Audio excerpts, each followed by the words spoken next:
नमस्कार दोस्तों, welcome to all. क्या आप जानते हैं कंजर्वेशन एग्रीकल्चर का जो कंसेप्ट है वो किस चीज़ से रिलेटेड है, क्या बात करता है? सोलर पावर प्रोडक्शन स्कीम के रिगार्डिंग या फिर सोलर पावर के रिगार्डिंग इंडिया में फ़िलहाल क्या स्टेटस है? पीएम कौशल विकास योजना के क्या खास फीचर्स हैं? एमएसपी के लिए अलग अलग क्रॉप्स देश में किस तरीके से सिलेक्ट की जाती हैं और कौन कौन सी क्रॉप सिलेक्ट की जाती हैं? Then there is public sector banks, उनका गवर्नेंस का स्ट्रक्चर क्या है? और जीएसटी के अंडर में कौन कौन से गुड्स एंड सर्विसेज एग्जेम्प्टेड किए गए हैं, किस बेसिस पे किए गए हैं? Then there is national program for organic production, ये क्या है, किस बारे में है? अगर आप ये सब जानते हैं that is well and good. If you don't know then let's start with questions. Number one, with reference to the circumstances in the Indian agriculture, the concept of conservation agriculture assumes significance. Which of the following fall under the conservation agriculture? Number one, avoiding the monoculture practices. Number two, adopting minimum tillage. Number three, avoiding the cultivation of plantation crops.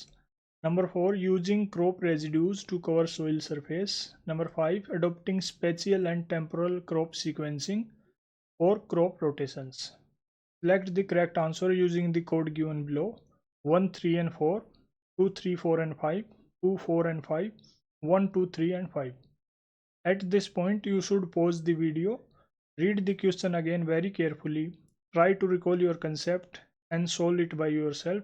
Then you are ready to move towards answer and analysis part. इस बात के कोई मायने नहीं कि आपने concept पढ़ा है या नहीं पढ़ा या फिर ज़्यादा याद है या नहीं है। एटलीस्ट ट्राई टू सोल्व, जो भी आपके पास बेसिक लेमैन की नॉलेज है उससे भी सोल्व करने की ट्राई कीजिए, that will be much helpful.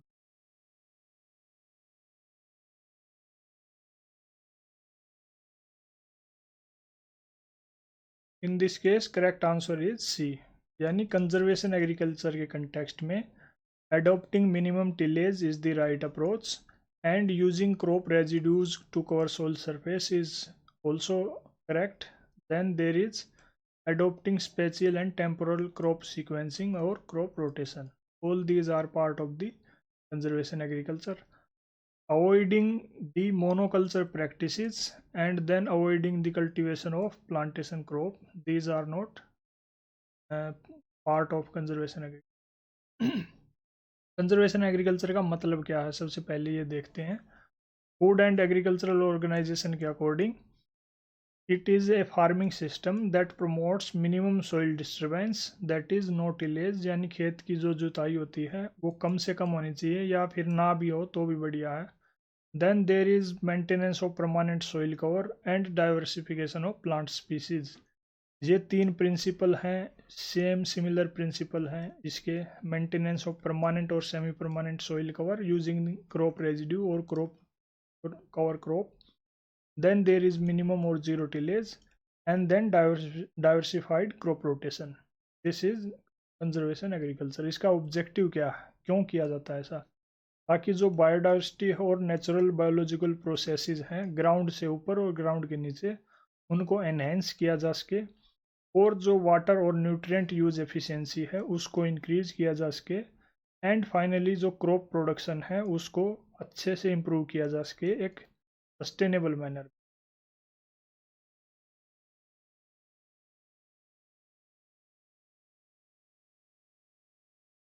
Then there is conservation of water in agriculture also, उसमें भी कुछ पॉइंट्स हमने डिस्कस किए थे। 2017 के प्रीलिम्स में क्वेश्चन आया था लेक्चर 12 क्वेश्चन 1 में, वहाँ भी आप सिमिलर पॉइंट्स पाएंगे। हालांकि conservation of water is a different thing, लेकिन अगर आपको कंसेप्ट पता है कि भाई कंजर्वेशन से मतलब क्या है और एग्रीकल्चर के कंटेक्स्ट में अगर वाटर को कंजर्व करते हैं तो कौन कौन सी प्रैक्टिसेस हमें अडॉप्ट करनी पड़ेगी, then you will be able to solve it also. Then there is, with reference to the solar power production in India, consider the following statements. Number one, India is the third largest in the world in the manufacture of silicon wafers used in photovoltaic cells or units. Then the solar power tariffs are determined by the Solar Energy Corporation of India. Which of the statements given above are correct? One only, two only, both one and two, neither one nor two.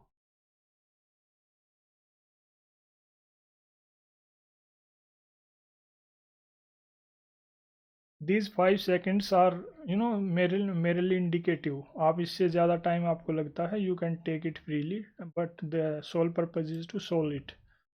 Solar power production के context में India के case में both statements are wrong, because जो India है silicon wafers के case में third largest manufacturer नहीं है, बल्कि इंडिया में ये चीज़ मैन्युफैक्चर होती ही नहीं है, इंडिया इनको इंपोर्ट करता है।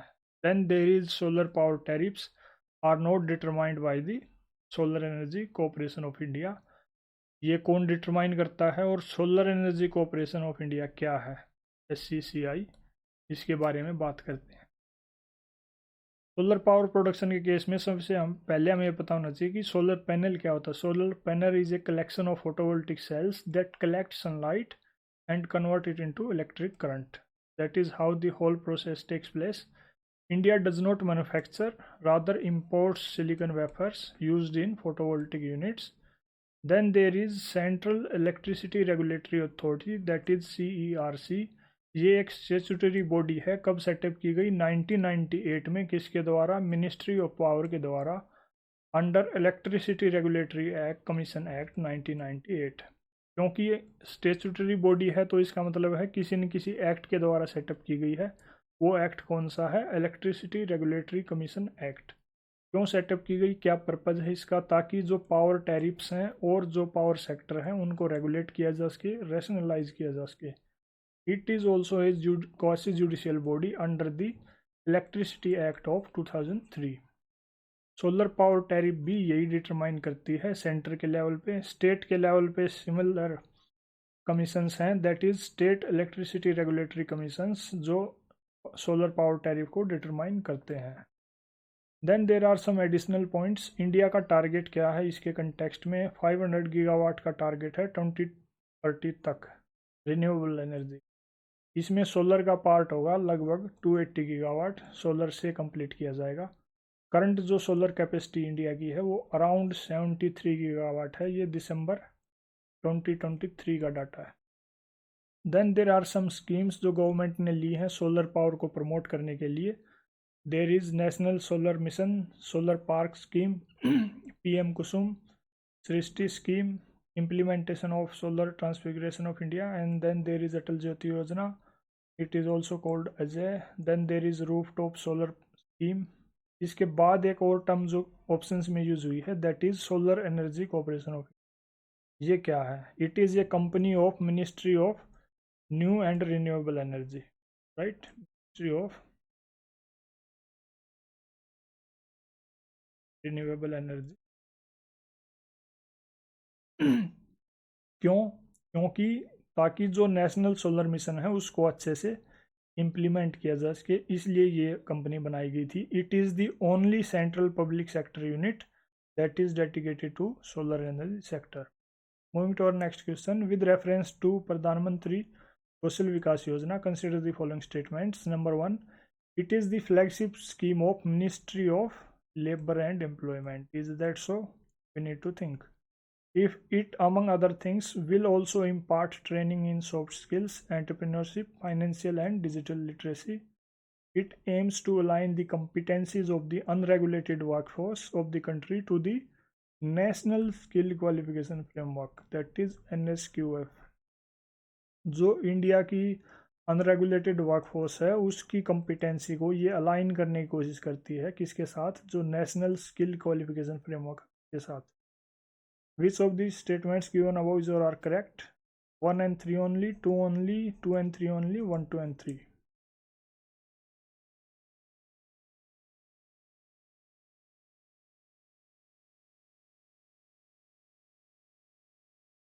Correct answer is C. That is, only second and third statements are correct with respect to Pradhan Mantri Kaushal Vikas Yojana. First statement is wrong because जो Ministry of Skill Development है, that is responsible for, that is means it is the flagship scheme of that ministry.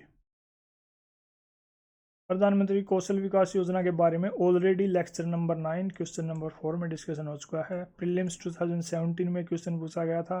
अब हम बात कर रहे हैं prelims 2018 की। Then इससे अगेन PYQ की इम्पोर्टेंस का एक और डेमोन्स्ट्रेशन आप बोल सकते हैं, इट इज़ देयर, कि अगर आपने 2017 वाले क्वेश्चन का अच्छे से एनालिसिस डीप में किया है, वहाँ पे क्वेश्चन फ्रेम हुआ था recognition of prior learning scheme.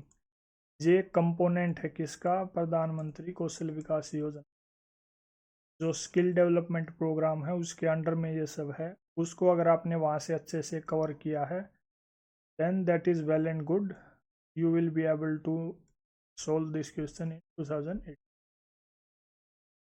Consider the following statements or following items. Number 1, areca nut, barley, coffee, finger millet, groundnut, sesame, turmeric. The Cabinet Committee of Economic Affairs has announced the minimum support price for which of the above? A 1, 2, 3 and 7, B 2, 4, 5, 6, 1, 3, 4, 5, 6, 1, 2, 3, 4, 5, 6, 7.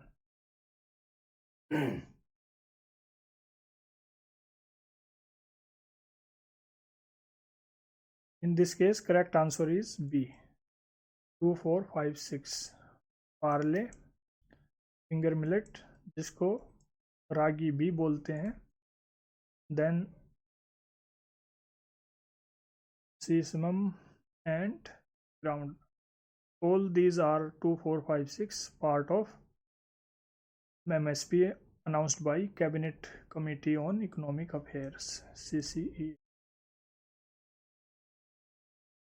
MSP क्या होता है? Minimum support price, जिसके बारे में बार बार debate चल रही है. Recently जो फार्मर्स के प्रोटेस्ट चल रहे हैं उसमें भी बार बार इसकी मांग की जा रही है. MSP एक गारंटीड प्राइस है जो पे किया जाता है किसको? फार्मर्स को. किसके द्वारा? गवर्नमेंट के द्वारा, जब गवर्नमेंट उनकी फसल को खरीदती है उस टाइम. क्यों दिया जाता है या फिर इसकी क्या ज़रूरत है? ताकि जो किसान हैं उनको एक सेफ्टी प्रोवाइड की जा सके किसके अगेंस्ट में, अचानक से प्राइसेस में जो डाउनफॉल आता है उससे, या फिर अगर किसी भी क्रॉप की ज़्यादा प्रोडक्शन हो जाए तो उस केस में डिस्ट्रेस सेल से उनको प्रिवेंट किया जा सके. In for that MSP is provided. Then इसको कौन डिसाइड करता है कि भाई इतना MSP होना चाहिए? इसको final decision cabinet committee on economic affairs लेती है. किसकी रिकमेंडेशन पे? उसको रिकमेंड करती है जो commission for agricultural costs and prices होता है वो. ये CCA को रिकमेंड करता है कि भाई इस क्रॉप के लिए इतना MSP होना चाहिए. Then CCA will take the final call. जो commission for agricultural cost and prices है ये एक अटैच्ड ऑफिस है किसके अंडर में? Ministry of agriculture and farmers welfare. इस बेसिस पे MSP डिसाइड किया जाता है. जो CACP है वो कंसिडर करती है A2, जिसका मतलब क्या है? Actual expenses of farmers. किस चीज़ पे? किसानों का जो खर्चा हुआ है, सीड्स पे, फर्टिलाइज़र पे, इरिगेशन पे, लेबर वगैरह हायर करनी पड़ती है, फ्यूल होता है, कई जगह इलेक्ट्रिसिटी जहाँ पे यूज़ होती है वहाँ इलेक्ट्रिसिटी भी. इन सभी फैक्टर्स को इंक्लूड करके then there is unpaid family labour उसको, and then there is rentals और interest forgone on owned land और फिक्स्ड कैपिटल एसेट्स. इन सभी फैक्टर्स को कंसिडर करके CACP MSP कैलकुलेट करती हैं. इनके अलावा या इनमें included cost of production, input prices, market trends, intercrop price parity, demand and supply, ये सभी फैक्टर भी कंसिडर किए जाते हैं.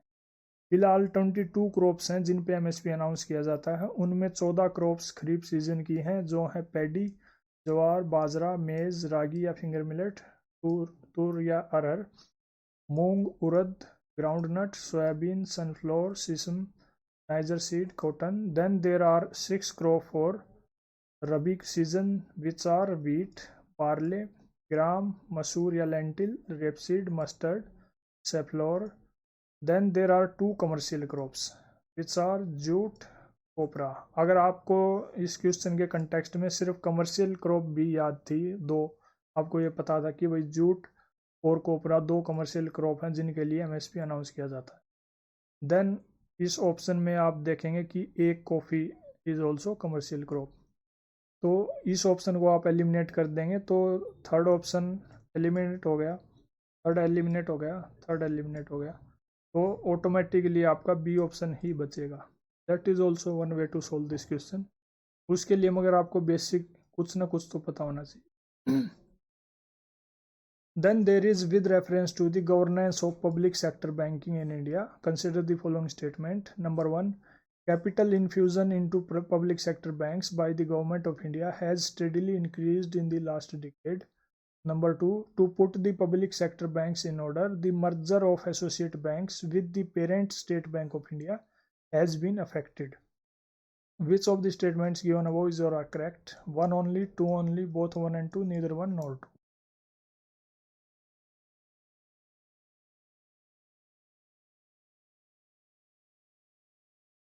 In this case, B is the correct answer.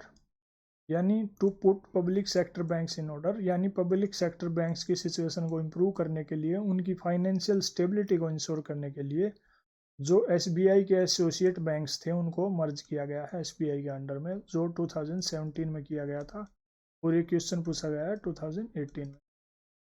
Then capital infusion into public sector bank by the government of India has steadily increased in the last decade. ऐसा नहीं हुआ है, कैपिटल इन्फ्यूजन करना पड़ता है, गवर्नमेंट करती है और किया भी गया है, लेकिन ये ना तो स्टेडीली इंक्रीज हुआ है ना स्टेडीली डिक्रीज हुआ है, ये कम ज़्यादा होता रहता है. अब 3 चीज़ों पे बात करेंगे हम. सबसे पहले पब्लिक सेक्टर बैंक्स क्या हैं. पब्लिक सेक्टर बैंक्स वो बैंक्स हैं जिनमें गवर्नमेंट की ओनरशिप 50% से ज़्यादा होती है और गवर्नमेंट उनके फाइनेंशियल गाइडलाइंस को भी रेगुलेट करती है. एग्जाम्पल के तौर पे जैसे एसबीआई है, वहाँ पे गवर्नमेंट की जो होल्डिंग है 57.59% है फिलहाल. Then there is Canara bank, it is also public sector bank जिसमें गवर्नमेंट की होल्डिंग 62.93% है. Then there is Bank of Baroda, PNB, Indian Bank, Bank of India, Union Bank of India and Maharashtra, Bank of Maharashtra. There are other banks also. These are major banks. Then another point is capital infusion. क्या होता है? Capital infusion एक process है जिसमें government bank को capital provide करती है, funds provide करती है ताकि उनकी फाइनेंशियल स्टेबिलिटी इम्प्रूव की जा सके डिफ़िकल्ट सिचुएशन के टाइम पे. इसका ऑब्जेक्टिव क्या है कि भाई बैंक जो भी उसको नुकसान हो रहा है उनको मैनेज कर पाए. किस वजह से जो नॉन परफॉर्मिंग एसेट्स हैं, एनपीएज हैं, उनकी वजह से बैंक्स को कुछ लॉसेस उठाने पड़ते हैं उनकी रिकवरी के लिए या उससे जो नुकसान हुआ उसको पूरा करने के लिए. Then to strengthen the lending capacity of the banks and to improve investor confidence, banks के लिए गवर्नमेंट को कैपिटल इन्फ्यूजन करना पड़ता है.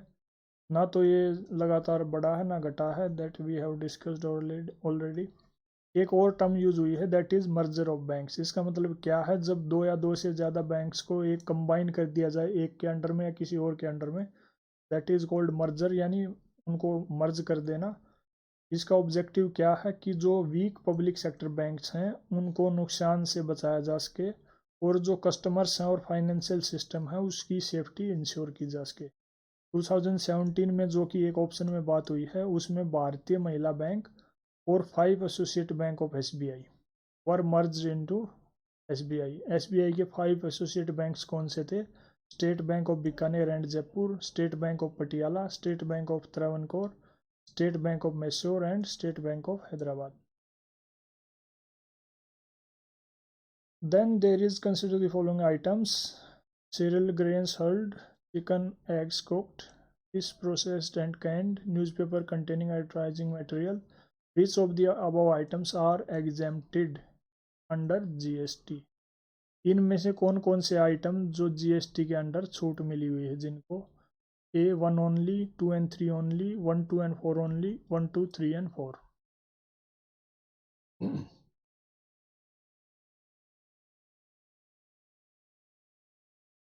Correct answer is 1 2 and 4.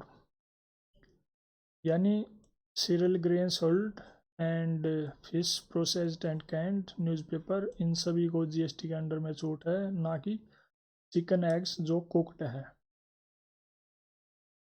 GST क्या है इसके बारे में ऑलरेडी लेक्चर 3 एंड लेक्चर 12 में बात हो चुकी है. Link will be given in I button, you can visit and watch. वहाँ पे आपको इसकी बेसिक डेफिनेशन, एडवांटेजेस और लाइकली लिमिटेशंस के बारे में डिस्कशन मिलेगा. यहाँ हम बात करते हैं सिर्फ एग्जाम्पशन के बारे में. एग्जाम्पशन का मतलब क्या है कि जो गुड्स और services that is not serve, that is services on which GST will not be imposed, मतलब कुछ गुड्स और सर्विसेज ऐसे रखे गए हैं जिन पे जीएसटी नहीं लगाया जाएगा। एग्जेम्पशन 3 टाइप का है। नंबर 1 एब्सोल्यूट एग्जेम्पशन है, मतलब पूरी अमाउंट पे छूट दी जाती है बिना किसी कंडीशन के या कोई रेस्ट्रिक्शन के। एग्जाम्पल के तौर पे जो आरबीआई की सर्विसेज हैं उस पर बिल्कुल कंप्लीट एग्जेम्पशन है जीएसटी से। Then there is conditional exemption.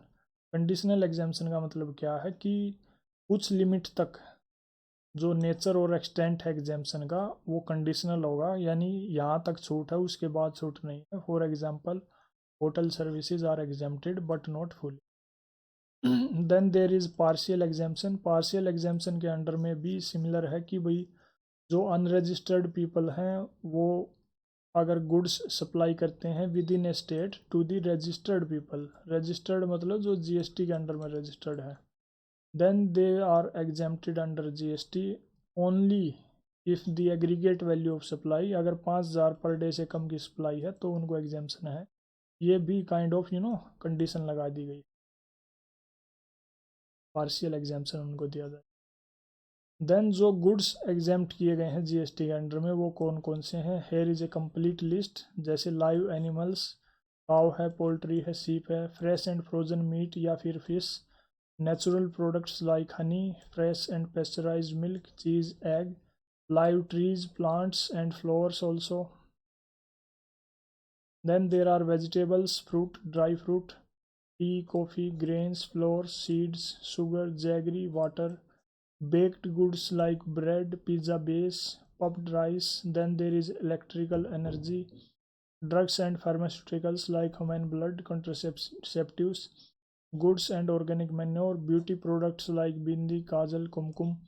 Then there is fabric like raw silk, khadi, and there is printed item like books, newspaper, maps, etc., pottery item like earthen pot, clay lamps. Then there are some services also which are exempted under GST. GST is goods and services. So goods we have discussed, now we will discuss services. Services के case में agricultural services हैं, जैसे machinery rent करनी पड़ती है harvesting के लिए, या फिर कुछ जो सोविंग टाइम होता है बुआई के टाइम पे जो कुछ काम होता है उसके लिए। ट्रांसपोर्टेशन है, वेयर हाउसिंग वगैरह के लिए। इन सभी सर्विसेज में जीएसटी नहीं लगेगा। Then there are government services, जैसे पोस्टेज है, देन फॉरेन डिप्लोमेट्स की सर्विसेज है, आरबीआई की है, इनमें जीएसटी से छूट दी हुई है। then transportation services like transport of goods by railroad, where cost of transportation is less than 1,500.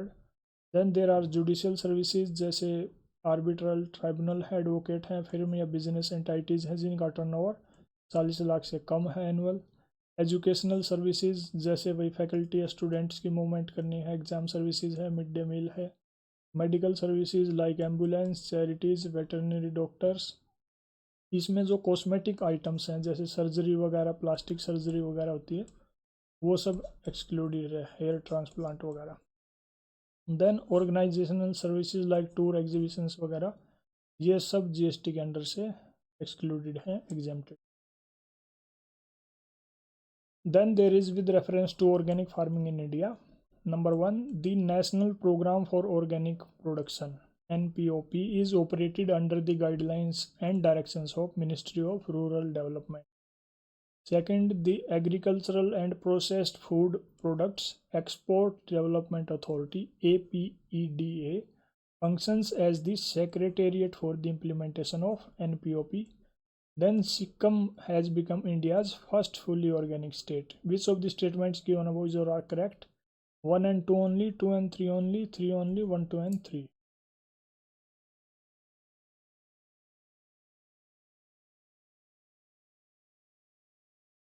Correct answer is B.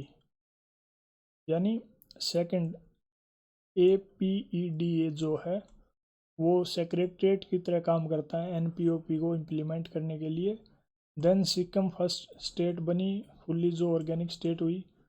Then NPOP is operated under the direction of Union Rural Ministry. That is incorrect because ये Ministry of commerce and industry के under में।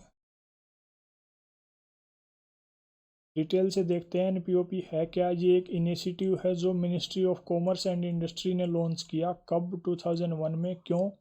ताकि जो organic products हैं उनको, उनका जो production है, सर्टिफिकेशन है और मार्केटिंग है उसको अच्छे से प्रमोट किया जा सके एक ऑर्गेनाइज्ड सिस्टमेटिक वे में।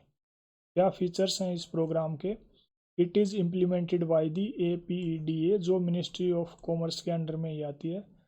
Then it facilitates the certification of organic products like agricultural products, wild harvest, aquaculture, livestock products, and it also encourages development of organic farming and organic processing. Sikkim India की first state है जो fully organic हुई। कब हुई? 2016 में। Then APEDA that is agricultural and processed food products export development authority क्या है? ये एक स्टेचुटरी बॉडी है जो APEDA एक्ट 1985 के द्वारा क्रिएट की गई। किसने किया? गवर्नमेंट ऑफ इंडिया ने। क्यों? ताकि जो भी शेड्यूल्ड प्रोडक्ट्स हैं उनसे related certification, industries, inspection, standards और एक्सपोर्ट को अच्छे से प्रमोट किया जा सके। शेड्यूल्ड प्रोडक्ट्स क्या हैं? इस एक्ट में कंप्लीट लिस्ट दे रखी हैं, जैसे मीट है, डेयरी प्रोडक्ट्स हैं, पोल्ट्री है, फ्रूट्स हैं, वेजिटेबल्स हैं। इस टाइप से अलग अलग प्रोडक्ट्स की एक लिस्ट दे रखी है that is available on the website. And उस लिस्ट के रिगार्डिंग, उन प्रोडक्ट्स के रिगार्डिंग सर्टिफिकेशन अच्छे से हो, उनकी इंस्पेक्शन अच्छे से हो, उसके एक स्टैंडर्ड सेट किए जा सके, इसलिए इस बॉडी को सेटअप किया गया था। इसका हेडक्वार्टर दिल्ली में है और इसके जो चेयरमैन हैं उनको सेंटर अपॉइंट करता है। Then there is some additional information. FIBL and IFOM yearbook के according India ranks number 6th in the world in terms of world's organic agricultural land, and it ranks first in the total number of producers as per 2021 data. That is all in this video. Thank you.